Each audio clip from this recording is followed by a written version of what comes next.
Deus, cumprimento os irmãos com a paz do Senhor, amém? Glória a Deus, estamos na Igreja Cristã Rede Acolher, hoje com um desafio extremamente empolgante, que é falarmos sobre a fragmentação da alma. Nós estamos vindo nessa série de mensagens que leva ao tema mergulhando no universo da alma. Então eu queria que você, meu irmão, soubesse de uma coisa: se você não aprender nada daquilo que nós estamos ministrando, isso não influencia em nada na sua salvação, amém? Você não vai ser salvo conhecendo a sua alma e nem vai deixar de ser salvo se não conhecê-la. Mas eu tenho certeza de uma coisa: a partir do momento que você começa a conhecer a verdade irá te libertar, amém? Glória a Deus. Então vamos fazer uma oração, vamos buscar ao Senhor, vamos buscar o entendimento de Deus, pedindo a unção de Deus para falarmos verdadeiramente aquilo que o Senhor tem preparado para nós. Senhor, nosso Deus, nosso Pai, nós te agradecemos, Senhor, por mais essa oportunidade preciosa que o Senhor nos concede nesta noite, Pai.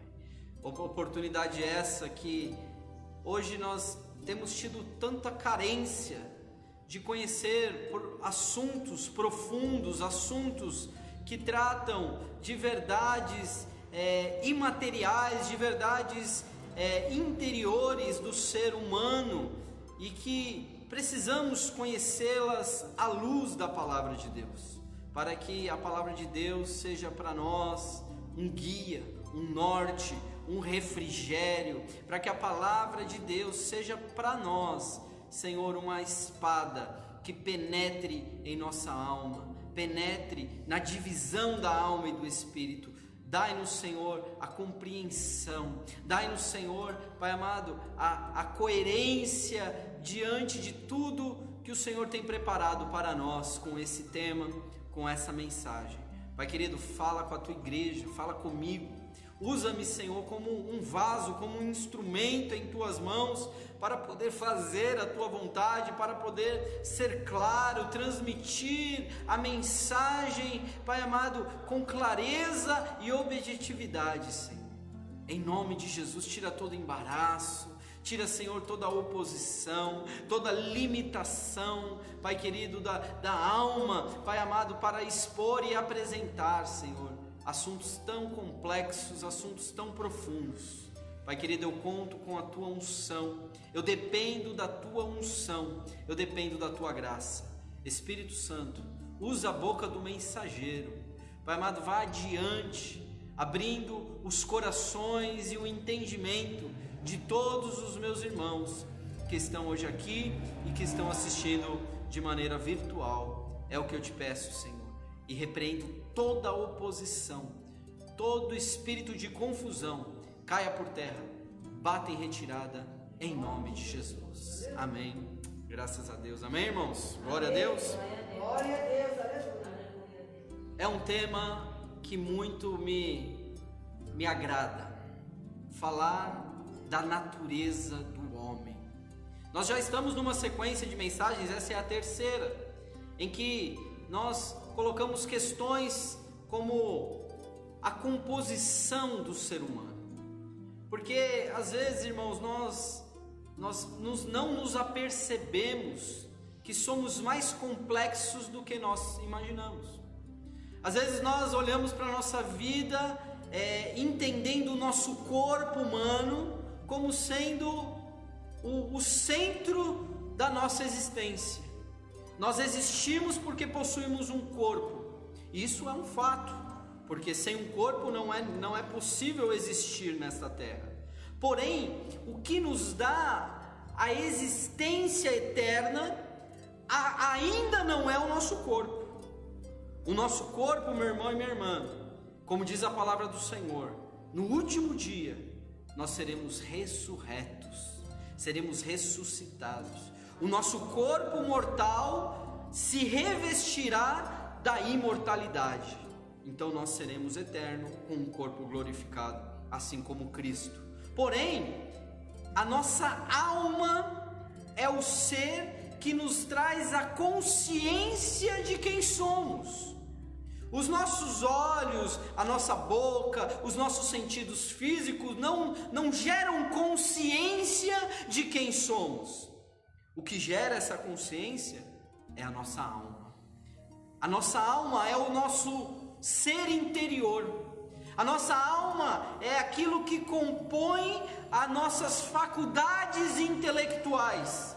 Então, quando você fecha o olho e pensa sobre você, é a sua alma que está trazendo a sua mente, a sua memória, está trazendo toda essa conexão com as suas faculdades mentais, projetando aquilo que você é. Então, quando eu penso em quem eu sou, é a minha alma pensante, é a minha alma e não o meu cérebro que tem a consciência de quem eu sou.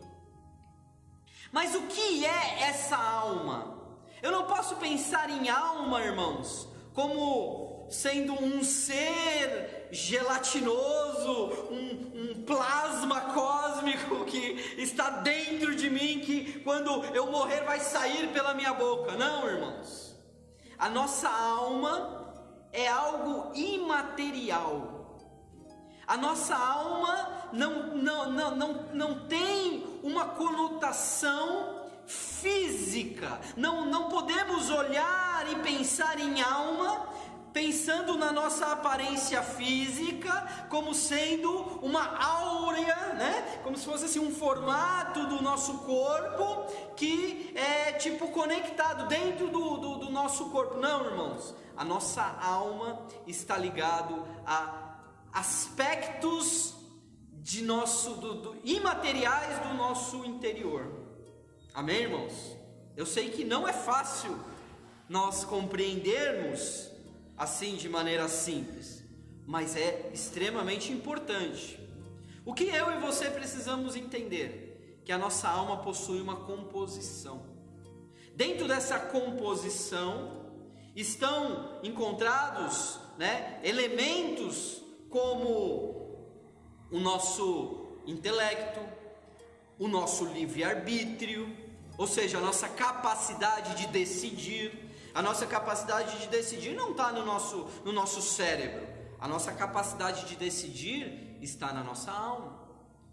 Na nossa alma nós encontramos os nossos sentimentos, as nossas emoções, tudo aquilo que diz respeito àquilo que nos movimenta, a nossa vontade, né? Até demos o exemplo lá da bicicleta, né? Que você levanta cedo para poder trabalhar, e isso não é uma manifestação do seu corpo, mas é uma manifestação da sua alma.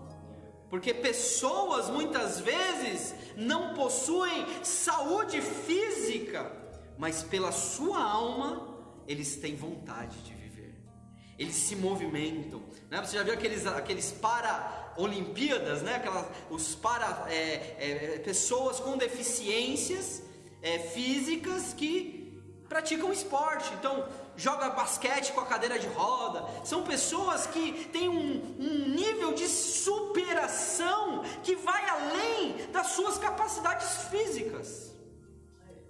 Então não é o meu corpo que me movimenta, é a minha vontade que me impulsiona a partir do meu corpo a existir, a viver. Amém? Glória a Deus. Tanto é que nós vemos pessoas que são fisicamente saudáveis, mas que às vezes não têm vontade de viver. Às vezes se suicida, às vezes vai lá, corta o pulso, né? Pessoas que não querem viver, que não têm vontade de viver, mas que têm uma vida, um corpo saudável. O corpo, irmãos, ele possui conexões com a nossa alma. Nós somos um ser completo. Não dá para ficar separando o que é corpo e o que é alma, porque ambos eles têm essa conexão. Somos o nosso ser completo, tanto também o nosso espírito. corpo, alma e espírito é a composição do homem. Então quem é o Daniel? O Daniel, ele é corpo? Também. O Daniel, ele é alma? Também. O Daniel é espírito? Também. Nós somos espírito, nós somos alma e nós somos também corpo. Esse é o mistério da Trindade de Deus. Como Deus é três sendo um, tá aí, você é um exemplo da Trindade. Você é três e ao mesmo tempo é um. Amém? Mas nós vamos aqui hoje falar sobre a questão de um conceito de alma que talvez você nunca tenha ouvido. Um conceito de alma que irá nos ajudar a vencer algumas dificuldades, talvez que nós possuímos emocional. Algumas dificuldades talvez que nós adquirimos durante a vida através de algum trauma, através de uma exposição a uma opressão maligna muito forte. Nós vamos falar sobre fragmentação da alma. Como assim fragmentação? O que é fragmentação? Fragmento é uma parte de. Então quando você compra uma pizza, você tem uma pizza, não tem? Você tem uma pizza, ela está ali, você abre a tampa, aquela lindona ali, cheirosona, suculenta, mas aí você pega uma faca e você começa a dividir os pedaços. Você começa a fragmentar aquela pizza. Aí você pega um pedaço, entrega para um filho, pega outro pedaço, come, pega outro pedaço. Aquela uma vira 8 partes. Isso é uma fragmentação, está sendo fragmentada. A nossa alma, ela tem uma capacidade de se fragmentar. Amém? Mas vamos com calma. Vamos primeiramente aqui ler alguns textos. Um exemplo que é muito interessante para nós para falar de alma, que é o livro de Jó. Amém? Então abra comigo a palavra do Senhor em Jó. Nós vamos ler o capítulo 1, vamos ler o versículo 20 e o versículo 21. Livro de Jó, capítulo 20, capítulo 1, versículo 20 e 21. Todos nós conhecemos a história de Jó, ou pelo menos deveríamos conhecer a história de Jó, não somente o capítulo 1, o capítulo 2 e o capítulo 42, né, irmãos? Nós deveríamos conhecer o livro de Jó em uma maneira mais completa e não somente o começo e o fim, né? Nós vemos o começo, que é quando tem aquela trama cósmica em que Satanás se apresenta para Deus, diante de Deus, junto com os filhos de Deus, junto com os anjos. E ele ali questiona sobre Jó, e tem toda aquela questão que você e eu já conhecemos. Jó, ele passa por uma série de provações em que ele perde praticamente tudo. Ele perde os seus bens, ele perde os seus filhos, a sua família, e ele também perde a sua própria saúde. Amém? Você lembra da história de Jó? E no versículo 20 do capítulo 1, nós encontramos a reação de Jó quando ele recebeu a notícia de que ele tinha perdido tudo, de que a vida dele estava sendo despedaçada, dilacerada por alguém que na sua concepção era Deus. Versículo 20, capítulo 1 de Jó diz assim: Então Jó se levantou e rasgou o seu manto, e raspou a sua cabeça, e se lançou em terra e adorou, e disse, versículo 21, Nu saí do ventre da minha mãe, e nu tornarei para lá. O Senhor o deu, e o Senhor o tomou. Bendito seja o nome do Senhor. Aleluia. Quantas pregações você já não ouviu desse versículo? Em que Jó, mesmo diante de uma terrível adversidade, ele pôde confiar em Deus e não murmurou, pelo menos nesse momento, porque para Jó a revelação, irmãos, ela é progressiva. Quando nós chegamos no Evangelho, nós temos um um tipo de conhecimento sobre Deus, nós temos uma quantidade, um nível de revelação de Deus sobre as nossas vidas, que ele vai crescendo dia após dia. A revelação, ela é progressiva. Você não tem a mesma visão que você tinha de Deus hoje, quando você se converteu. Hoje a sua capacidade de entender Deus é muito maior, porque você cresceu na palavra, no conhecimento. E a revelação que Jó tinha, ela era parcial. Alguns estudiosos dizem que Jó era um dos livros mais antigos, o livro mais antigo escrito da Bíblia, até antes do Gênesis, porque Gênesis foi escrito por Moisés, né? Os 5 primeiros livros da Bíblia foram escritos por Moisés, e ali alguns dizem que Jó é da época dos patriarcas, antes de Moisés, lá da época de Abraão, de Isaac, de Jacó. Então, ele ainda não tinha uma revelação, por exemplo, sobre a ação do diabo. Então, aqui Jó, ele entendia que o bem de Deus vinha sobre o ser humano, mas que quando o mal vinha sobre o ser humano, também vinha de Deus. Ele não tinha essa revelação clara que nós temos, por exemplo, de Satanás, que é o tentador dos nossos irmãos, que veio para roubar, matar e destruir, que Jesus disse: eu vi Satanás cair como um raio sobre a terra. Nós hoje temos uma revelação que Jó não tinha. Então, quando Jó recebeu aquela notícia de que ele havia perdido tudo, imagina, irmãos, 10 filhos morreu de uma vez só. Eu não consigo imaginar o que é enterrar um filho. Agora eu não consigo muito menos imaginar o que é enterrar todos os filhos. Misericórdia, né, irmãos? Nós estamos vendo a pandemia e temos visto, né, pessoas sofrendo tanto por conta, né, de pessoas que estão morrendo. Agora você imagina o que Jó não viveu ali na sua emocional, na sua alma. Receber a notícia, ele era rico da noite para o dia, ele ficou miserável, pobre, sem todos os filhos que ele amava tanto, que ele sacrificava para poder interceder pelos filhos. Ele pensava: se meu filho, se algum dos meus filhos porventura tiver pecado, então eu vou ali interceder. Ele era um sacerdote, ele sacrificava pelos filhos, ele amava esses filhos, e de repente vem essa notícia de que ele estava agora sozinho. Os seus filhos todos haviam sido ceifados, estavam todos numa casa, veio um vento, a casa caiu sobre eles e todos morreram. Jó recebe essa notícia e ele não murmurou, porque ele entendia que isso vinha de Deus. E ele rasga o seu manto, e ele raspa a sua cabeça, e ele diz: nu saí do ventre da minha mãe, nu tornarei para lá, o Senhor o deu, o Senhor o tomou, bendito seja o nome do Senhor.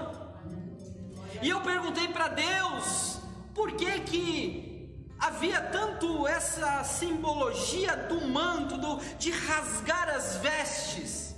Eu falei: Deus, o que é vestes? Quando a Bíblia fala de vestes, o que isso significa para nós? Porque não é possível. Nós encontramos tantos textos bíblicos como aqui de Jó, que ele rasga suas vestes, ele rasga o seu manto. E aí o Senhor me fez lembrar de um texto lá do Apocalipse, quando uma multidão de pessoas estavam diante do trono de Deus. E ali tem um detalhe que diz assim: e as suas vestes eram brancas como a neve. E ali aquelas pessoas clamavam diante de Deus por justiça, porque haviam sido ceifadas por amor ao Evangelho, eram mártires. E ali o Senhor me deu um entendimento, que quando a Bíblia fala sobre alma, ela fala sobre vestes. Por que precisamos lavar as nossas vestes no sangue do Cordeiro? Porque é a nossa alma que precisa estar limpa diante de Deus. É a nossa alma que é redimida. O nosso espírito, ele é vivificado por Deus, e então ele não precisa de purificação. O nosso espírito, ele precisa de vida. Nós estávamos mortos em nossos delitos e pecados, e aí Jesus nos ressuscitou, ele nos vivificou, ou seja, o nosso espírito tornou a viver. Mas e a nossa alma? A nossa alma continua pecadora, a nossa alma continua cometendo erros, a nossa alma continua precisando de uma limpeza, de uma lavagem. Então, quando eu olho para esse texto de Jó e eu vejo Jó rasgando o seu manto, eu poderia dizer para você, sem medo de errar, meu irmão e minha irmã, Jó estava rasgando a sua alma. Ele estava se rendendo diante de uma situação que não tinha mais controle. Ele não podia fazer absolutamente nada. Ele estava se rasgando diante dessa notícia. Então, irmãos, o sofrimento que Jó causou, o sofrimento que Jó viveu, que Jó experimentou, ele vai além das perdas. Nós encontramos dentro do livro de Jó, nos capítulos seguintes, alguns amigos de Jó que se apresentam diante dele e começam, amigos, entre aspas, começam a acusá-lo, dizendo que aquilo tudo só podia estar acontecendo com ele porque ele devia ter algum pecado, Davi ali os amigos acusarem ele e debaterem, filosofarem. Se você começa a ler o livro de Jó, você começa a entrar nos capítulos, você começa a ver linhas e mais linhas, textos e mais textos de argumentações para defender a ideia de que Jó tinha cometido pecado, por isso Deus estava castigando.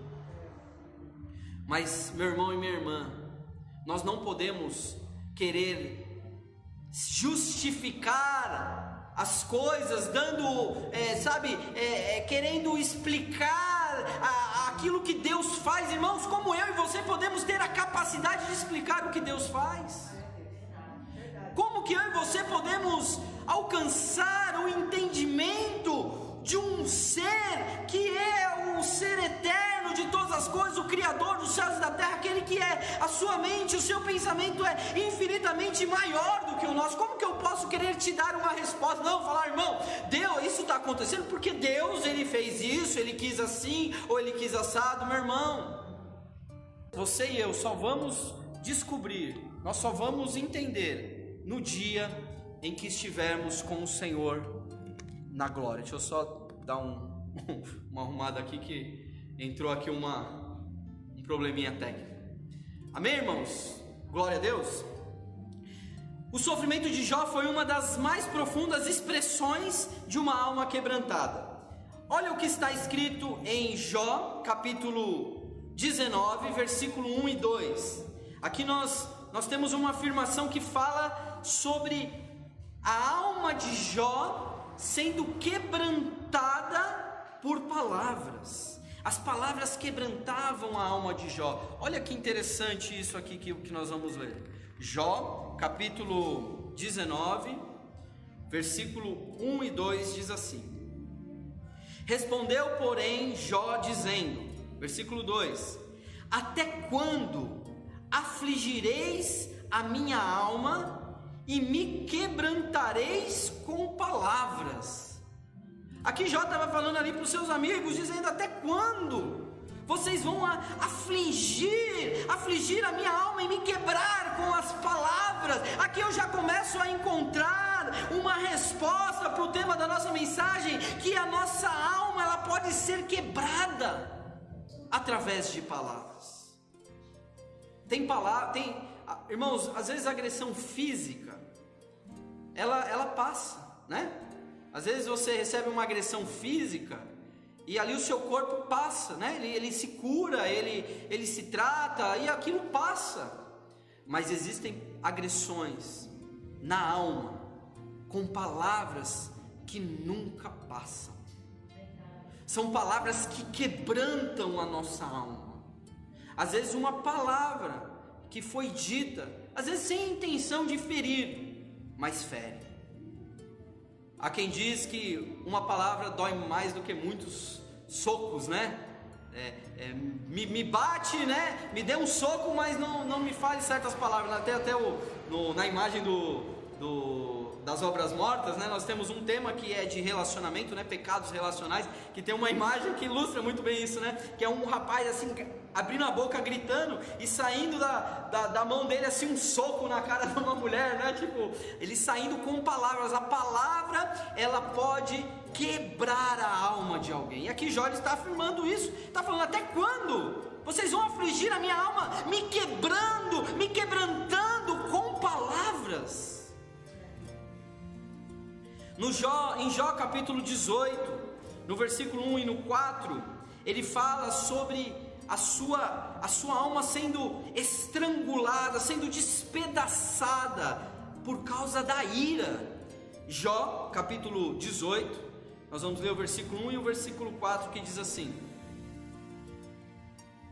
Então respondeu Bildade, um dos amigos, o suíta, e disse: Ó tu que despedaças a tua alma na tua ira, será a terra deixada por tua causa? Remover-se-ão as rochas do seu lugar? Mas aqui só a parte A do versículo 4, aqui esse amigo de Jó acusando ele, falando que a ira do próprio Jó estava quebrando, estava despedaçando a sua alma do próprio Jó. Ele diz assim: até tu que despedaças a tua alma na tua ira. Olha que afirmação de uma verdade, que quando eu sou uma pessoa irada, a ira, ela despedaça a minha própria alma. Às vezes, até um versículo em Tiago que diz que a ira do homem não traduz a justiça de Deus.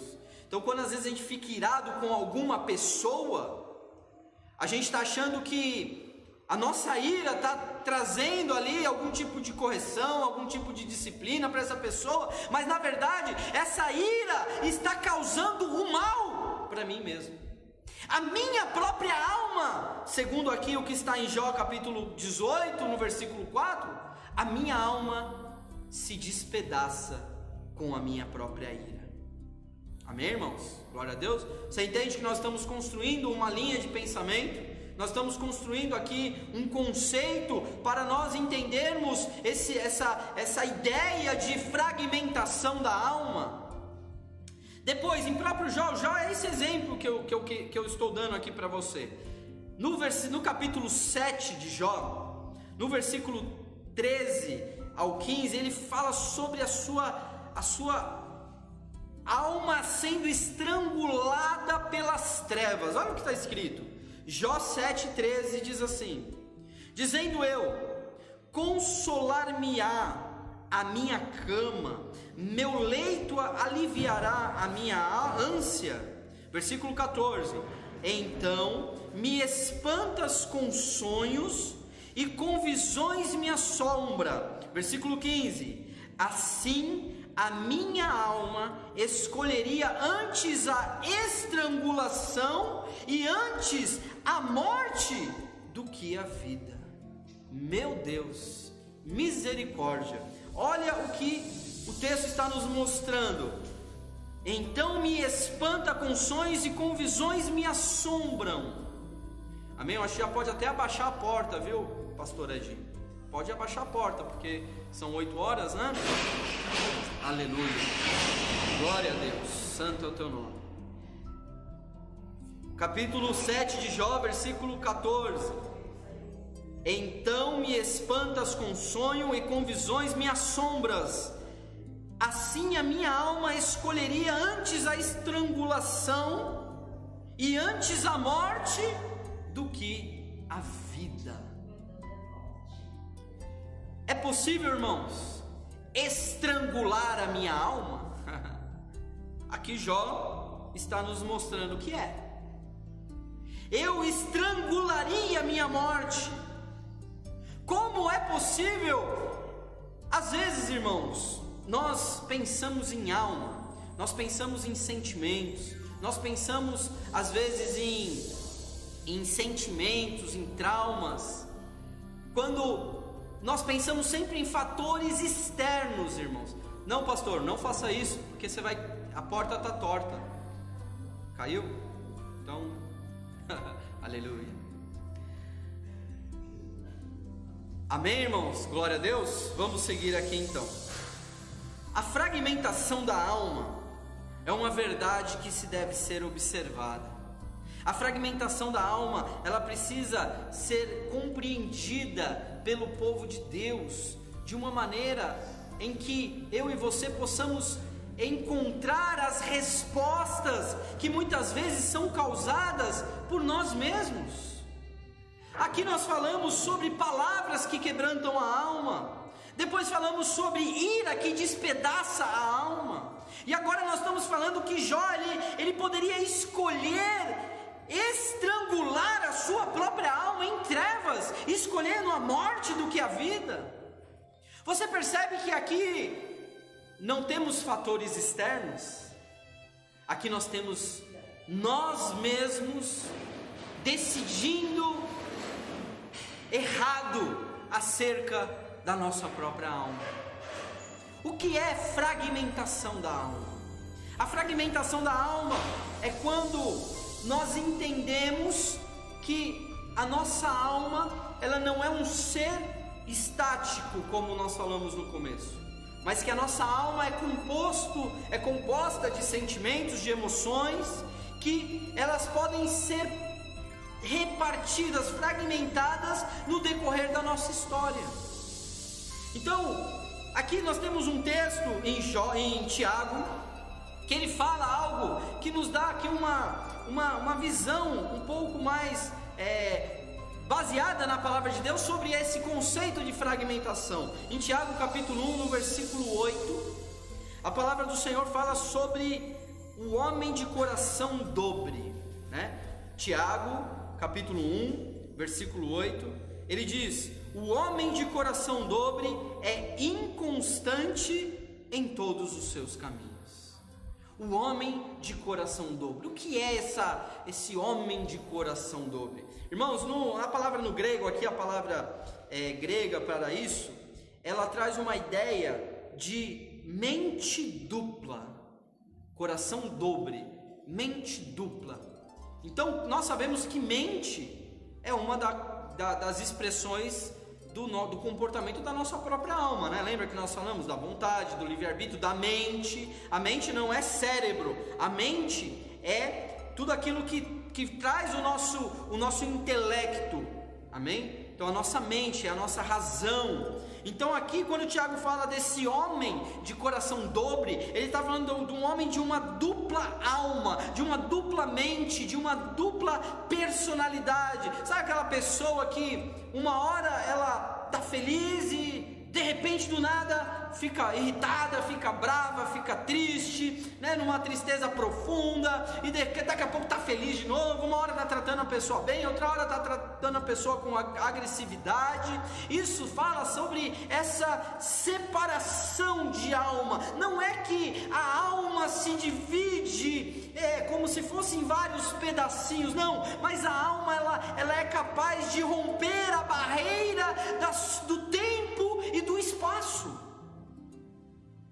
Vou repetir: a alma, ela se fragmenta, ela tem a capacidade de se fragmentar além das barreiras do tempo e do espaço. O nosso corpo físico, ele está preso nas leis do tempo e do espaço, amém? Eu não posso estar aqui e na minha casa ao mesmo tempo. O físico, o espaço físico me determina uma lei que eu só posso estar aqui ou estar lá. Eu não consigo estar em dois lugares ao mesmo tempo.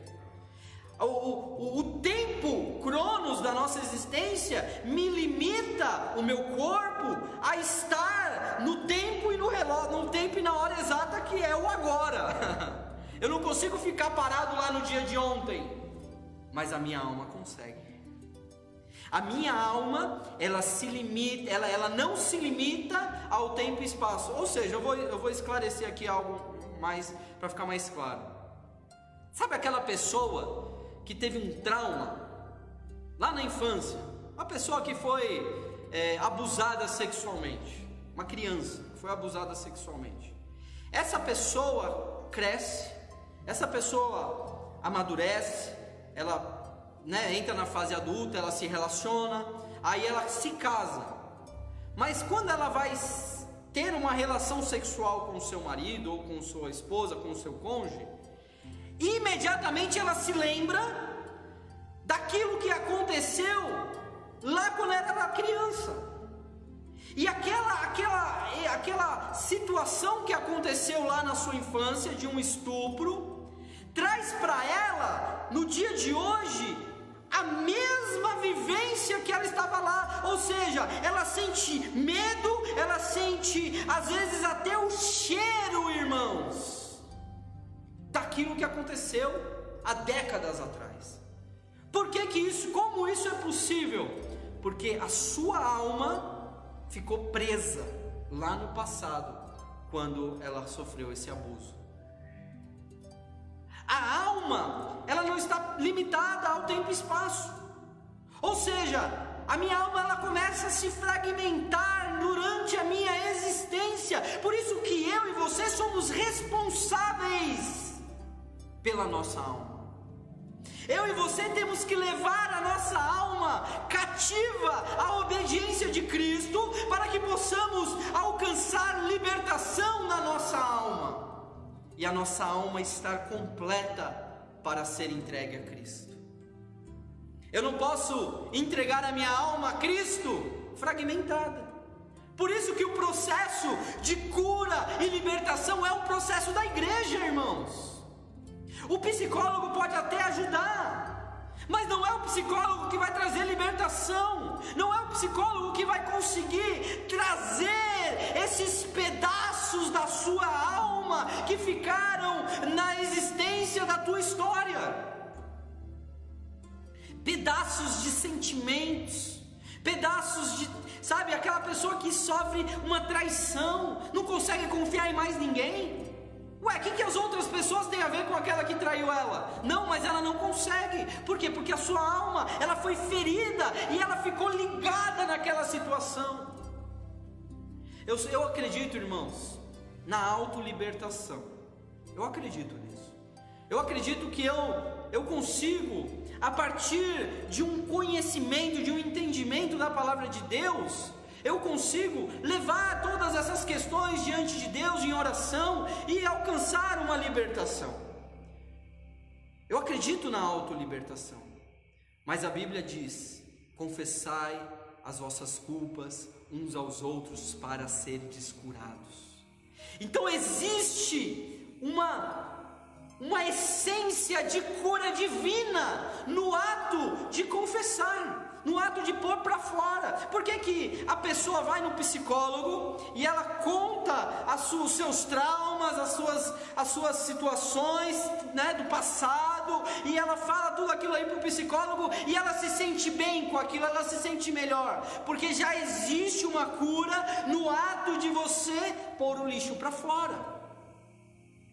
O lixeiro não entra lá na sua casa, no banheiro no seu banheiro, no lixinho do banheiro, para recolher o saquinho de papel higiênico lá, e depois sai, boa noite, aí passa pela sala, abre o portão, joga no caminhão do lixo. Não é assim que funciona, né? Na minha casa não é assim. Eu já saí correndo, pastor Edinho, atrás de um lixeiro, com o saco na mão, e a pastora vai jogar lá, vai jogar, e eu correndo, e joga lá o lixo dentro do caminhão. É assim, irmãos. Nós precisamos jogar o lixo para fora. Então, o psicólogo ajuda nesse sentido? Ajuda. Mas ele resolve? Talvez a cura e a libertação não venha por caminhos humanos, mas sim pela igreja do Senhor. Cura, ministério de libertação, ministério de cura, é ministério da igreja, irmãos. Aqui na Igreja Rede Acolher, nós entendemos o ministério de libertação e o ministério de intercessão como sendo no mesmo nível do diaconato, do presbiterato. Nós entendemos como sendo um ministério da igreja. Um intercessor não é um irmão que vem aqui no círculo de oração para orar. Um intercessor é alguém que tem um chamado. E geralmente o intercessor tem dons proféticos para poder ajudar as pessoas, para poder libertar, para poder trazer cura.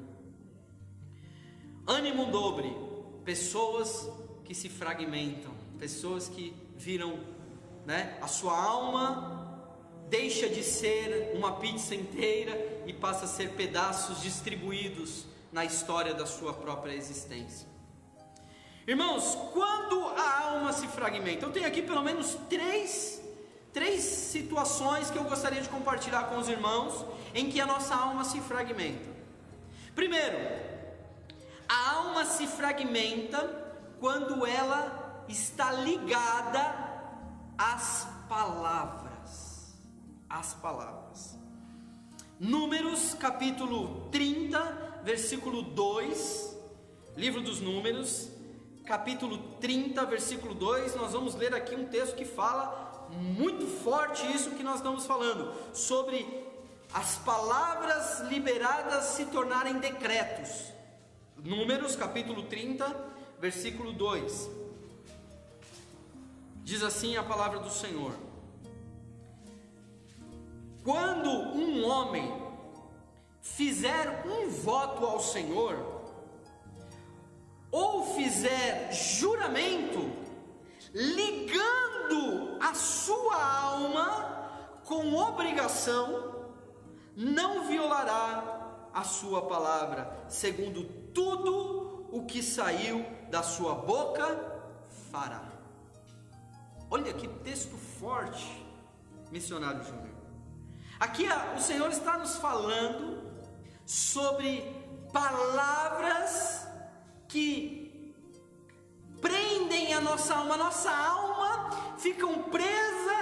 fica presa em palavras, irmãos. Esse negócio é muito forte, isso aqui é muito sério. Você já parou para pensar em uma situação que você prometeu algo a alguém e não cumpriu? Eu lembro aqui, quando eu tinha aproximadamente 17 ou 18 anos, eu tenho quase 40. Aleluia. Eu falei tinha um amigo meu que ele gostava muito do Brasil, era um menino patriota. E eu falei para ele assim, eu vou te dar uma bandeira do Brasil de presente. Uma bandeira do Brasil. E ele ia colocar no quarto dele aquela bandeira. E eu comecei a pesquisar preço de bandeira. Eu achei um absurdo de cara, não consegui ter o dinheiro para comprar. Nem pensei em ir lá na 25 de março comprar uma bandeira lá do Brasil. Mas eu fiquei pesquisando ali pela internet, achei muito caro e não consegui comprar. Hoje fazem quase 20 anos que isso aconteceu. Eu estou aqui contando para vocês que eu fiz uma promessa para aquele jovem há 20 anos atrás e eu não cumpri. A minha palavra, a minha alma se apegou naquela palavra, irmão. Aqui o Senhor está falando, olha, quando você fizer um voto ao Senhor, ou fizer um juramento, ligando a sua alma com a obrigação daquilo que você está falando, meu irmão, você não tarde em cumprir. Tudo o que saiu da sua boca se fará. Aqui o texto está nos dizendo. Então a nossa alma, ela se fragmenta quando nós fazemos uma promessa, quando nós fazemos um juramento. Se isso causa até uma coisa tão séria, falando de pessoas, em relacionamento entre pessoas, imagine a Deus. Quantas pessoas a gente não vê falando assim, Deus, se o Senhor me abrir uma porta de emprego, eu vou te dar o dízimo. Ou Deus, se você me curar, eu vou te servir. E faz aquela promessa, aquele voto. Só falta jurar, né? Só falta colocar a mão em cima da Bíblia e jurar, né? Pelo nome do Senhor. Aí depois Deus abençoa, a coisa acontece e a pessoa se esquece. Mas a sua alma se liga, ela se prende a palavras. Olha em Provérbios 20. Provérbios capítulo 20, versículo 20. Olha o que diz a palavra do Senhor, misericórdia. Fala das palavras malditas, né? As palavras que são profetizadas, palavras de maldição. Elas apagam a lâmpada da alma. Olha em Provérbios capítulo 20, versículo 20, diz assim: o que amaldiçoa seu pai e sua mãe, apagar-se-á a sua lâmpada em negras trevas. Palavras de maldição apagam o brilho da alma de uma pessoa.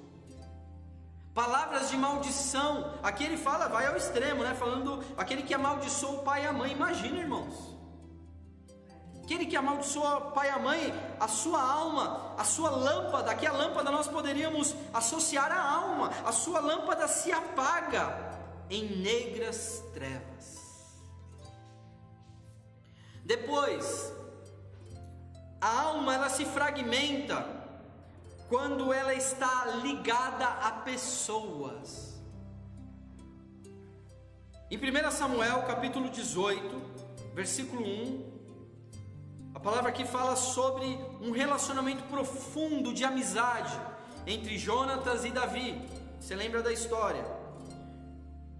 1 Samuel capítulo 18, versículo 1 diz assim: E sucedeu que, acabando ele de falar com Saul, o Jonatas, o filho de Saul, a alma de Jonatas se ligou com a alma de Davi, e Jonatas o amou como tivesse amando a sua própria alma.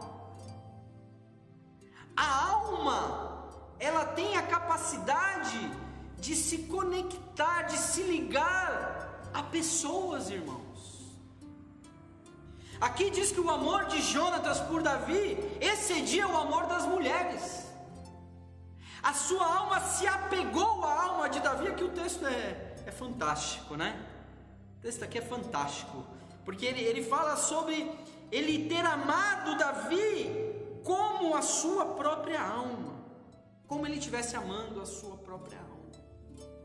Por que sentimentos, relacionamentos são... É tão delicado essa questão dos relacionamentos, né?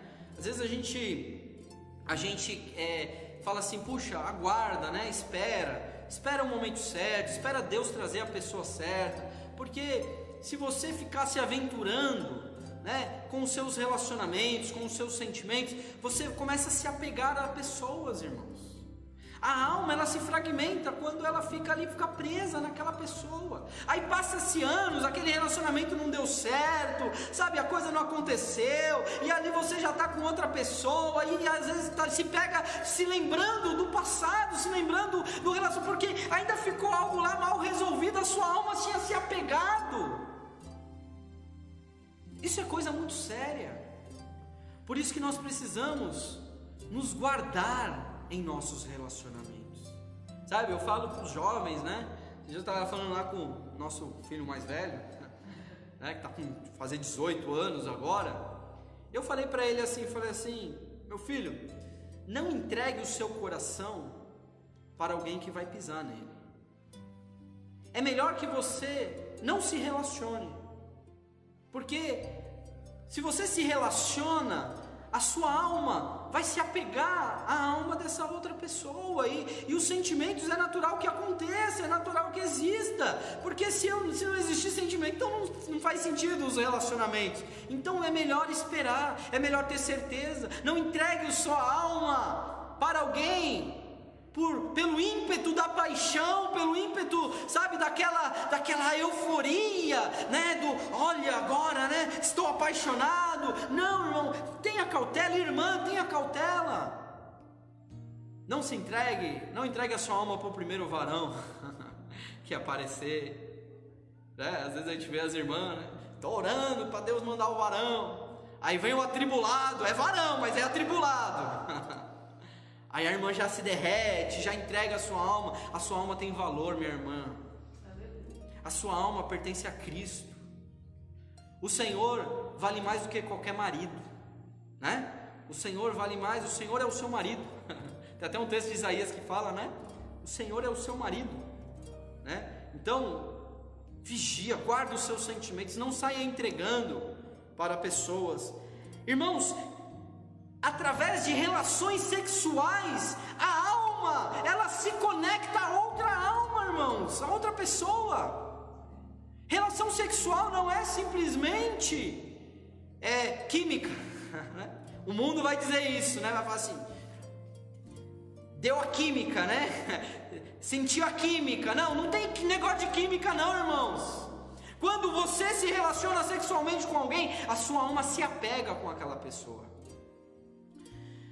Relacionamento sexual depois do casamento não é uma proibição de Deus de algo bom, de algo prazeroso. Não, Deus não quer proibir algo prazeroso, mas Deus ele quer preservar algo muito precioso, que é a sua sexualidade, que é a sua alma.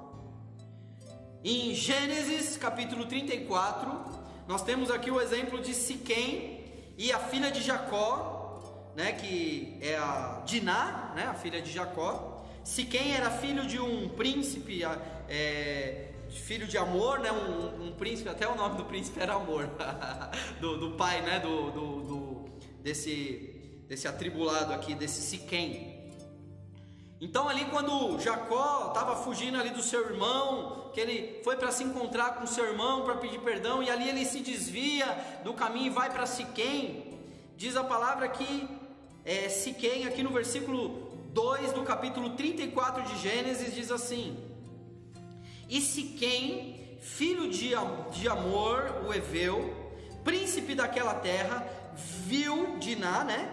Ela viu a filha de Jacó, e tomou-a, e deitou-se com ela, e humilhou-a. Ou seja, o filho do príncipe de Siquém, o filho o nome dele era Siquém, mas a cidade também era Siquém, que era uma homenagem a esse príncipe, tomou a filha de Jacó, Diná, e estuprou ela, teve relações sexuais com ela. Versículo 3, olha o que diz: e apegou-se a sua alma com Diná, filha de Jacó, e amou a moça, e falou afetuosamente à moça. Ou seja, aqui o texto está nos dando essa pista, dizendo que quando Siquém, filho de Amor, estuprou aquela mulher, filha de Jacó, Diná, aqui o texto está dizendo, a alma dele se apegou a ela, né? Nós temos até um exemplo, né? bem simples, assim, ilustrativo, que nos fala sobre isso. É quando você pega dois papéis e cola, né, um no outro. Aí você pega, se você fizer essa experiência na sua casa, você vai ver o resultado. Você pegar uma folha de sulfite azul e uma folha de sulfite rosa, pegar a cola e passar nessa folha e grudar uma folha na outra. Isso é o que acontece quando nós nos relacionamos sexualmente. A nossa alma se apega na alma daquela pessoa. E aí depois, no dia seguinte, você vai tentar separar uma folha da outra. Quando você tentar separar uma folha da outra, sabe o que vai acontecer, irmão? Além das duas folhas se rasgarem, não vai ter uma folha que vai sair inteira e a outra folha rasgada, não. As duas vão se rasgar. Vai ter pedaços da folha rosa grudados na folha azul e vice-versa. Ou seja, quando nós nos apegamos sexualmente com alguém, a nossa alma se fragmenta. E aí depois dessa folha rosa que tem umas marquinhas azuis, né, tem ali uns pedaços azuis da outra folha que foi o relacionamento, aí se ajunta com o verde. Aí cola no verde. O que acontece, meu irmão, quando cola no verde? O verde fica no rosa, e o rosa fica no verde, o azul passa para o verde, e fica essa bagunça. Isso é a nossa alma se fragmentando por causa do prazer da lascívia e da sexualidade humana. O jovem vai dizer, não, o importante é ter prazer. É motivo de chacota para um jovem chegar na escola com 20 e poucos anos e dizer que é virgem. Mas eu quero te dizer, meu irmão e minha irmã, jovem, você que está ouvindo, você que está assistindo essa mensagem, saiba que você não é careta por isso, você é abençoado por isso, você é um privilegiado por isso. Guarde a sua alma para a pessoa que Deus preparou para ser a sua mulher. E você, jovem, menina, mais ainda, guarde a sua alma para o seu marido, para aquele que Deus preparou para ser o seu marido. E quando a sua alma se apegar na alma dele, serão os dois uma só carne. Não vai haver ruptura, não vai haver, não vai precisar rasgar a sua alma por causa de um relacionamento mal feito, mal escolhido. Você entende a seriedade disso tudo, meu irmão? Você entende o quanto Deus ele nos traz para uma realidade? Sabe que às vezes o ser humano está tão desapercebido disso. São questões tão profundas, questões tão sérias. A nossa alma pode se apegar a pessoas, e nós precisamos evitar relacionamentos impróprios, para que a nossa alma não se fragmente. E aí depois, numa ministração de cura e libertação, pastor Edinho, Aí nós precisamos começar a colocar essas coisas em pauta. Você precisa pôr lixo para fora. Aí você precisa orar, pedindo perdão pelos seus pecados. Você precisa orar, dizendo: Deus, me desliga. Deus, restitui a minha alma, essa parte que rasgou, esse sentimento que ficou preso a tal pessoa. Restitui a minha vida, a minha alma. Sara a minha alma. Mas são coisas que podem ser evitadas por escolhas corretas. Lembra das escolhas? A decisão está na sua alma. Você que vai decidir ter uma alma fragmentada ou ter uma alma completa para ser entregue ao Senhor. Amém?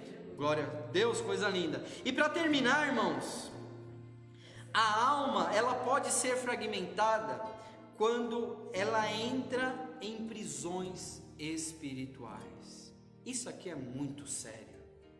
A nossa alma, ela pode ser fragmentada quando ela entra em prisões espirituais. Em Salmo 35, versículo 7, aqui fala sobre redes que aprisionam a alma. Salmo 35, versículo 7 diz assim: porque sem causa encobriram de mim a rede na cova, a qual sem razão cavaram para minha alma. Porque sem causa encobriram de mim a rede na cova, a qual sem razão cavaram para minha alma. Salmo 35, versículo 7. É claro que aqui nós estamos falando de um texto poético, e nós não estamos aqui fazendo uma exegese desse texto, mas nós estamos aqui como referência, mostrando que a nossa alma ela pode estar enredada em prisões espirituais, irmãos. Eu tive uma experiência muito forte, um dia que nós fomos lá na igreja da Bispa Rizomar, e era um dia que estava tendo um propósito de campanha, de cura e libertação, era um propósito, mas não era um propósito coletivo, irmãos.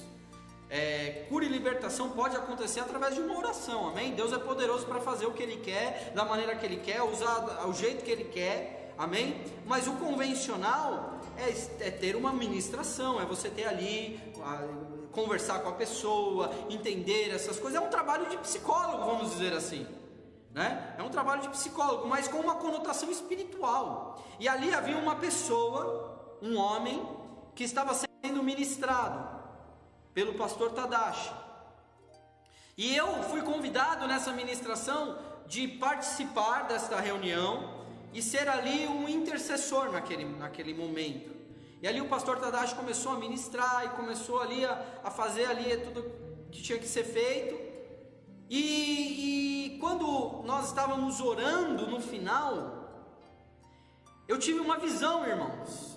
Eu via como se aquele homem que estava sendo ministrado estivesse dentro de uma prisão. E aí eu sem falar nada, orando, era como se eu pegasse assim na porta daquela prisão, abrisse aquela porta e segurasse na mão daquele homem e puxasse ele para fora. Isso eu estou falando no mundo físico, o que aconteceu ali naquela oração. E eu orando, aí eu segurei na mão dele e puxei ele para fora. Quando eu fiz isso, ele começou a chorar. Um homem, né? Às vezes é difícil ver homem chorar, né? E ele começou a chorar, pastor Ed. Ele começou a chorar. E aí ele disse, era como se eu estivesse saindo de uma prisão, sem eu ter falado nada, irmão. Era como se eu não tivesse falado nada, sem eu ter falado nada. Deus me deu a visão dele. Era ele que estava preso? Não, ele estava sentado ali na igreja, irmão. Ele estava lá na sala, lá, sendo ministrado. Mas a alma dele havia entrado em uma prisão espiritual, que só poderia libertar ele através do poder de Deus. Através ali de um ato profético. O pastor Edinho fala muito sobre atos proféticos, e às vezes a gente acha que é tudo baboseira, né?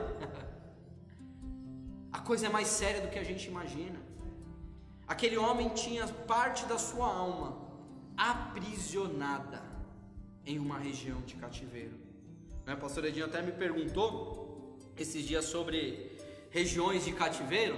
Tem um livro da Ana Mendes Ferrer, uma mexicana, uma profeta de Deus, apóstola. Ela subiu o Everest para fazer batalha espiritual, para você ter uma noção. Eu já li praticamente todos os livros dela, acho fantástico.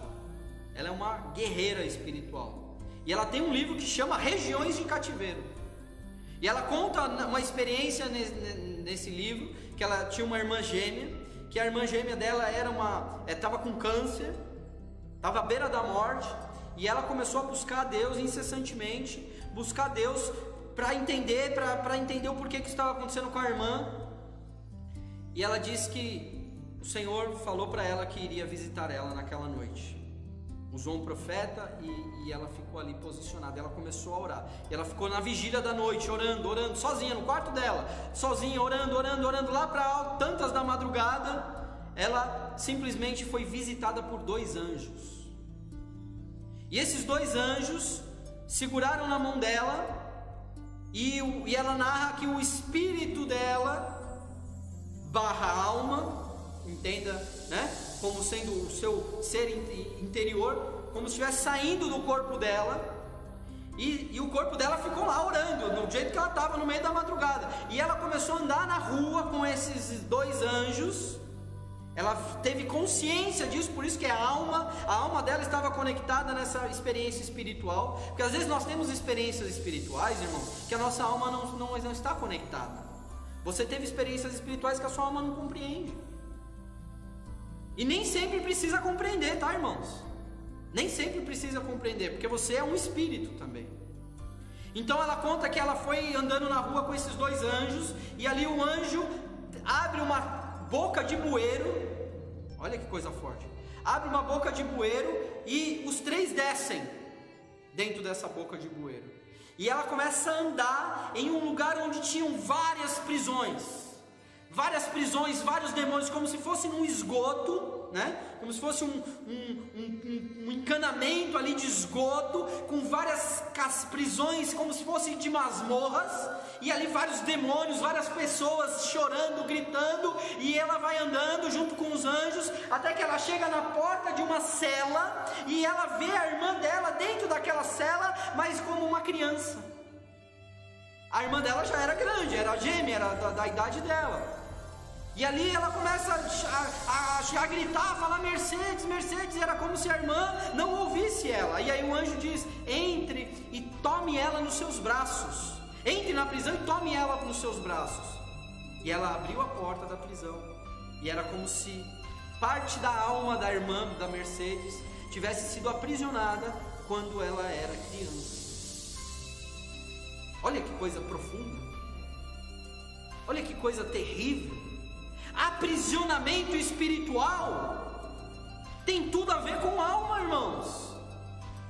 O aprisionamento espiritual tem a ver com partes, às vezes esses traumas, essas questões emocionais abrem a prerrogativa para o diabo aprisionar a alma de pessoas. Pastor, mas eu sou crente. Quem está em Cristo, nova criatura é. Isso é uma grande verdade para a salvação. Mas a libertação da alma é um processo de muita luta, muita lágrima, muita dor, muito esforço, de tocar na ferida que dói, de compreender essas questões da alma, que o Senhor Ele vai preparar pastores, homens, mulheres, intercessores, homens e mulheres de Deus, cheios do Espírito Santo, para poder te ajudar a sair de cativeiros espirituais, a te libertar. Pode acontecer com uma única oração, pastor Edinho? Pode, eu acredito. Eu acredito até na autolibertação. Mas eu acredito que existem prisões tão profundas que nós nos permitimos entrar, que a nossa alma não conseguirá sair de lá sozinha. Amém, irmãos? Glória a Deus. As prisões espirituais, elas têm o poder de paralisar a alma. Salmo 69, versículo 1 e 2, diz assim, já estou terminando, irmãos.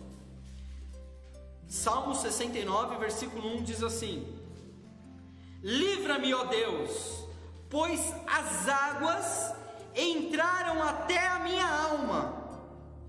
Versículo 2: atolei-me em um profundo lamaçal, onde se não pode estar em pé, e entrei na profundeza das águas onde as correntes me levam.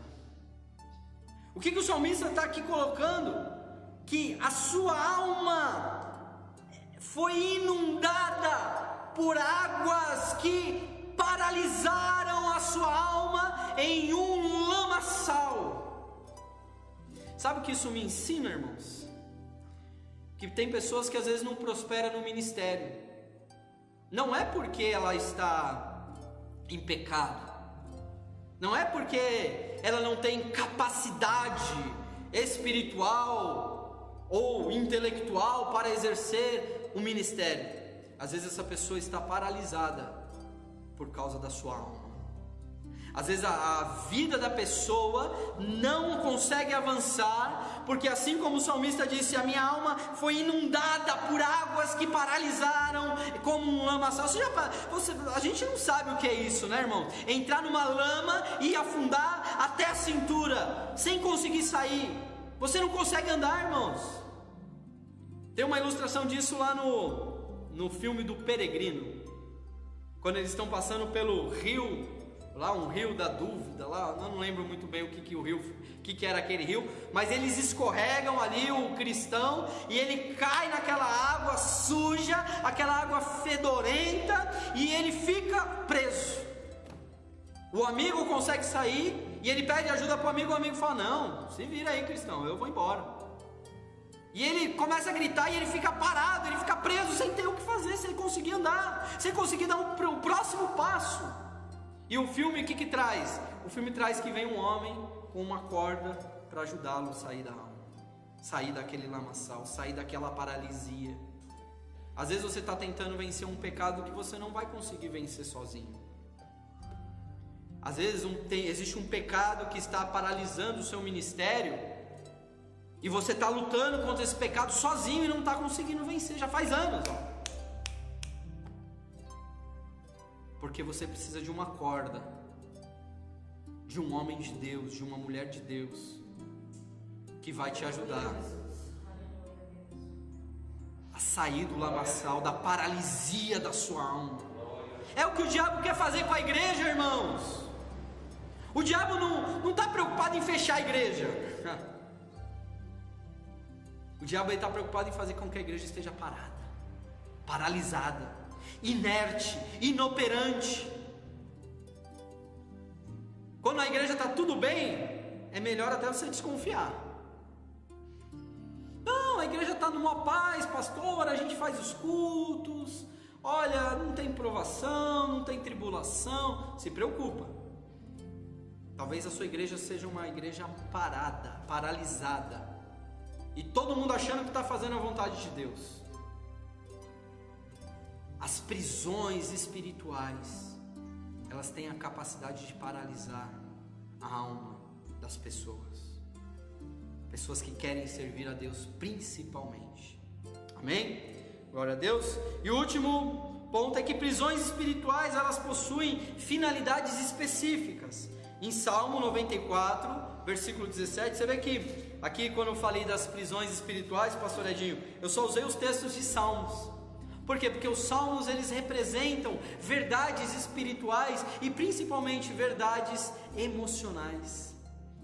Verdades de que nós somos seres humanos e nós estamos sujeitos a tudo isso. Salmo 94, versículo 17 diz assim: se o Senhor não tivera ido ao meu auxílio, a minha alma quase teria ficado no silêncio.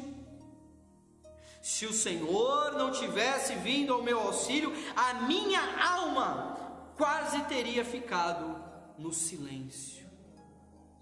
O diabo, ele quer aprisionar pessoas em prisões específicas. Tem uma situação de um testemunho de um irmão que ele não era notado, pastor Edinho.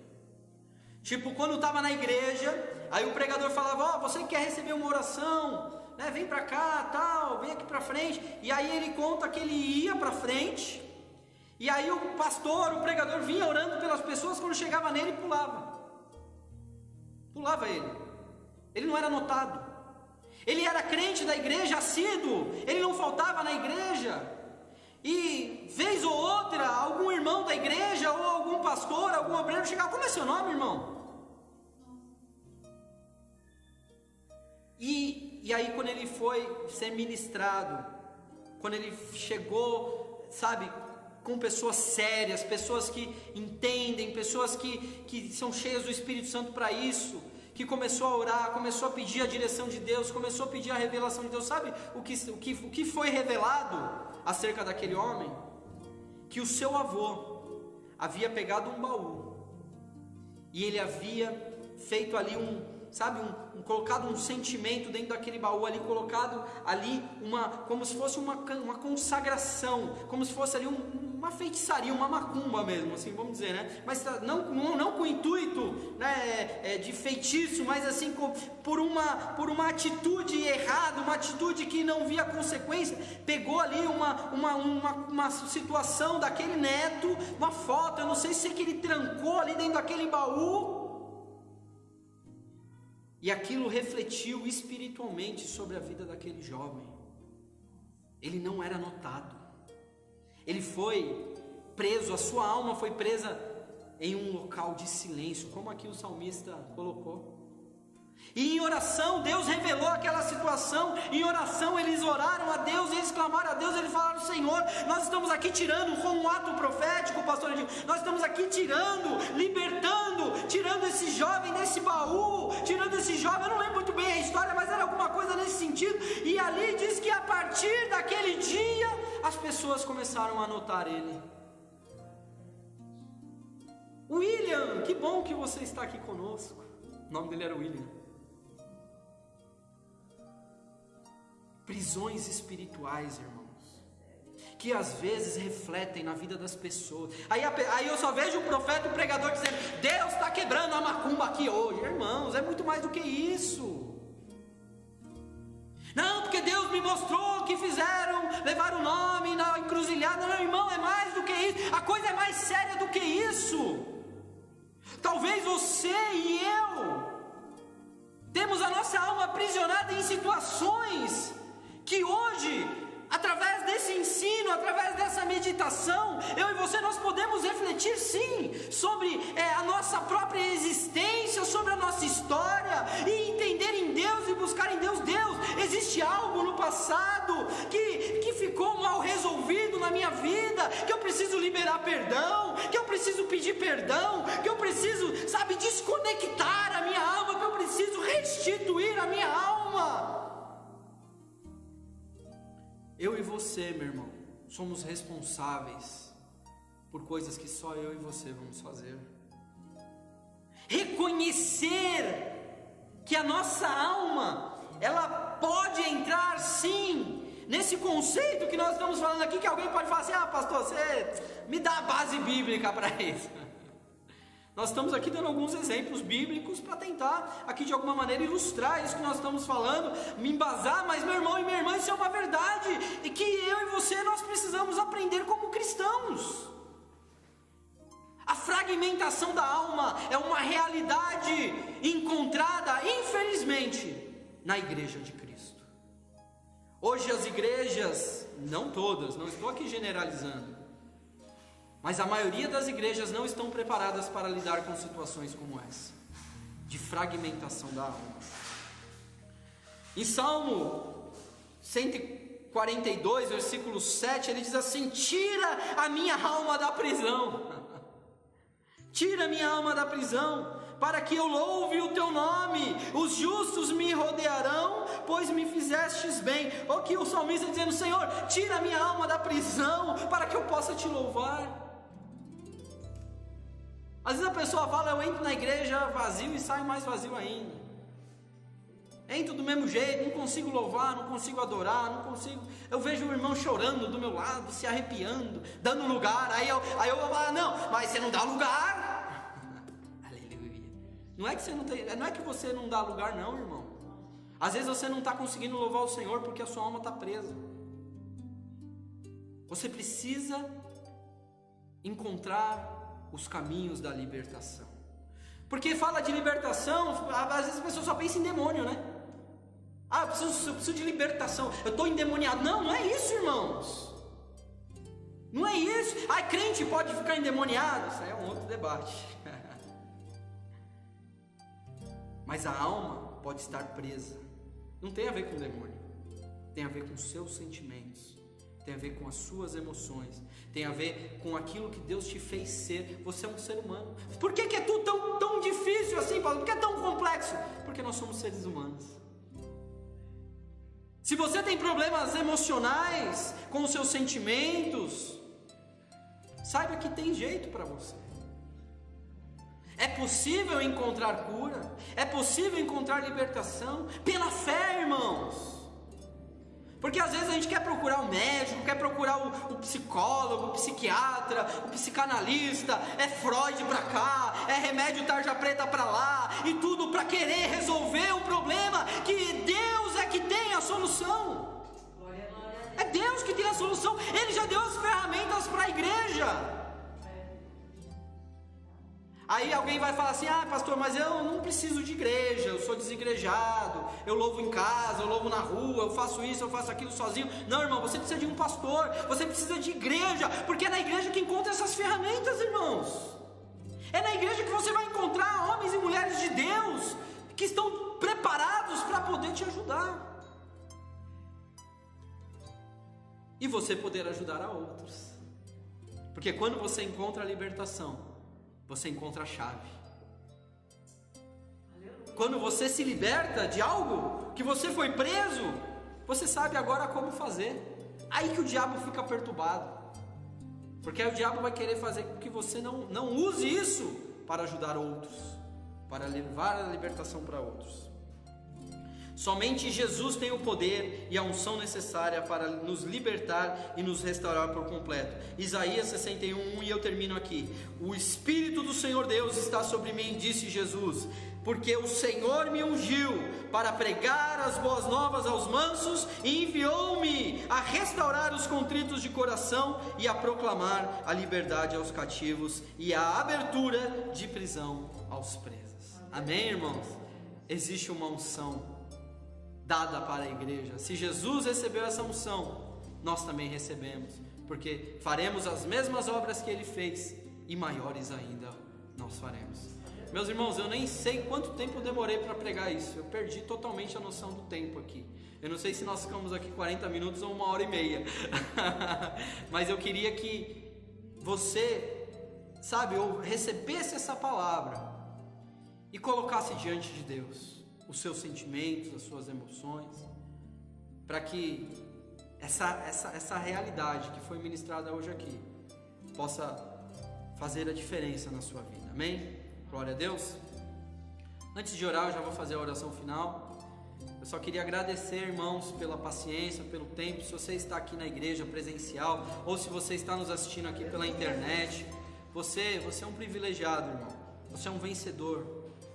Tome posse dessa palavra. Busque mais sobre isso. Aprenda mais sobre questões emocionais, questões da alma, como isso está relacionado com a palavra de Deus. Busque cada vez mais ser livre para buscar ao Senhor. Amém? Glória a Deus. Glória, vamos aplaudir ao Senhor. Glória a Deus. Como diz o missionário Júnior, que esse negócio é mocotó. Não é chazinho com bolacha não, irmão. Que é mocotó. Talvez você fale, não, isso é muito difícil, não quero nem saber disso. Mas entenda que se você buscar esse tipo de conhecimento, você vai se libertar de muitas coisas. Amém? Irmãos, nos ajudem com o Pix. Amém, irmãos? Faça as suas ofertas, entregue os seus dízimos, ajude esta obra. Nós estamos aqui para servir a igreja com tudo que temos, com tudo que somos. Hoje Deus nos proporcionou um local, uma igreja, um salão, para que possamos nos reunir, para que possamos fazer essa obra. E esse salão, essa igreja, é um altar levantado a Deus. E no altar, irmãos, tudo é diferente, irmão. Você pode até pegar o teu dinheiro e colocar numa aplicação no banco. Você vai receber os juros do banco. Mas quando você pega o seu dinheiro e coloca no altar de Deus, a bênção é recalcada. é sacudida, é transbordante, vai além, infinitamente além de tudo aquilo que você pode imaginar. Às vezes você dá tão pouquinho, mas Deus te abençoa com tão muito mais, né? É infinitamente mais. Então não deixe de abençoar a casa de Deus. Acesse aí o Pix, faça um Pix, é o nosso e-mail, igreja.redeacolher@gmail.com, igreja.redeacolher@gmail.com. Faça um Pix, abençoe essa obra e que Deus te abençoe ricamente. Senhor nosso Deus, nós te agradecemos, Pai, por essa palavra, te agradecemos por essa ministração e te pedimos, Pai, que tudo que foi dito seja aplicado nos corações dos nossos irmãos e que essa palavra possa produzir o resultado pela qual foi mandada nesta noite. Muito obrigado, Senhor, que possamos caminhar em direção a mergulhar neste universo que é a nossa alma, para podermos viver a plenitude da Tua bênção e a plenitude da liberdade que é estar em Cristo. Muito obrigado, Senhor. Abençoa cada um dos meus irmãos. E eu profetizo e declaro que o Senhor te abençoe e te guarde, que o Senhor faça resplandecer o seu rosto sobre ti e tenha misericórdia de ti, que o Senhor sobre ti levante o seu rosto e te dê a paz. Que a paz do Senhor Jesus Cristo, que excede todo entendimento, seja com a sua casa, seja sobre a sua alma. E que o Deus de paz lhes dê a paz em todo o tempo e de todas as maneiras. E que o grande amor do Pai, que a graça do nosso Senhor e Salvador Jesus Cristo, as doces consolações do Espírito Santo de Deus, permaneça com todo o povo de Deus, não somente hoje, mas para todo sempre. A igreja diz amém. Dê uma linda salva de palmas ao Senhor. Vai na paz do Senhor Jesus Cristo. Que Deus te abençoe.